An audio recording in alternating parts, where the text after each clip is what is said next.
નમસ્તે મિત્રો, હું આપ સૌનો મિત્ર દિનેશ દેસાઈ. અત્યારે હાલ એક અગત્યનો વિષય અને અગત્યની ચર્ચા ગુજરાતમાં ચાલી રહી છે અને એ વિષયની ચર્ચા ઉપર આપ સૌની સમક્ષ હું આવ્યો છું.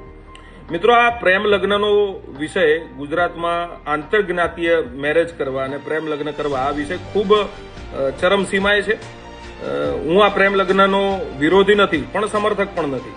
એટલા માટે નથી કે જો અગર તમે પ્રેમ કરવા માટે સક્ષમ છો, પ્રેમ કરવામાં તમે દરેક યુવાન અને દરેક યુવતી પ્રેમ કરવામાં પોતાની મર્દાનગી બતાવે છે, તો એ જ મર્દાનગી તમારે તમારા માતા પિતાને કન્વિન્સ કરવામાં બતાવવી જોઈએ.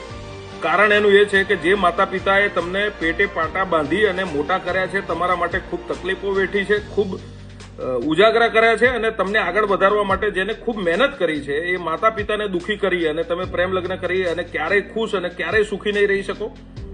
એટલે દરેક મિત્રોને વિનંતી છે, દરેક પ્રેમીઓને વિનંતી છે કે આંતરજ્ઞાતી અગર તમારે મેરેજ કરવા છે તો તમે તમારા માતા પિતાને પહેલા કન્વિન્સ કરો.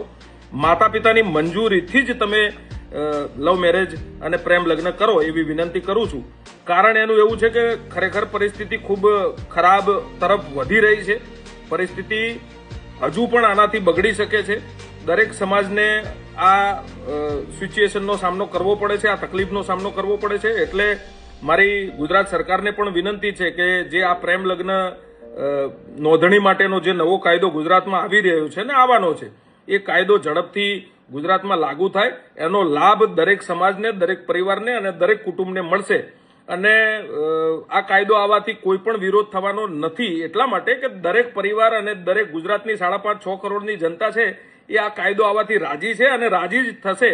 એટલે ગુજરાત સરકારને વિનંતી કરું છું કે ઝડપથી આ કાયદો ગુજરાતમાં લાગુ થાય. નમસ્તે મિત્રો, હું આપ સૌનો મિત્ર દિનેશ દેસાઈ. અત્યારે હાલ એક અગત્યનો વિષય અને અગત્યની ચર્ચા ગુજરાતમાં ચાલી રહી છે અને એ વિષયની ચર્ચા ઉપર આપ સૌની સમક્ષ હું આવ્યો છું. મિત્રો, આ પ્રેમ લગ્નનો વિષય ગુજરાતમાં આંતરજ્ઞાતીય મેરેજ કરવા અને પ્રેમ લગ્ન કરવા આ વિષય ખૂબ ચરમસીમાએ છે. હું આ પ્રેમ લગ્નનો વિરોધી નથી પણ સમર્થક પણ નથી.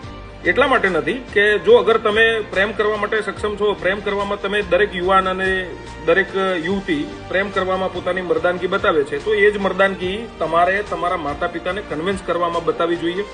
કારણ એનું એ છે કે જે માતા પિતાએ તમને પેટે પાટા બાંધી અને મોટા કર્યા છે, તમારા માટે ખૂબ તકલીફો વેઠી છે, ખૂબ ઉજાગરા કર્યા છે અને તમને આગળ વધારવા માટે જેને ખૂબ મહેનત કરી છે, એ માતા પિતાને દુઃખી કરી અને તમે પ્રેમ લગ્ન કરી અને ક્યારેય ખુશ અને ક્યારેય સુખી નહીં રહી શકો.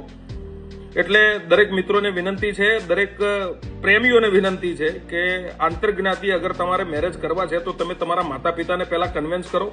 માતા પિતાની મંજૂરીથી જ તમે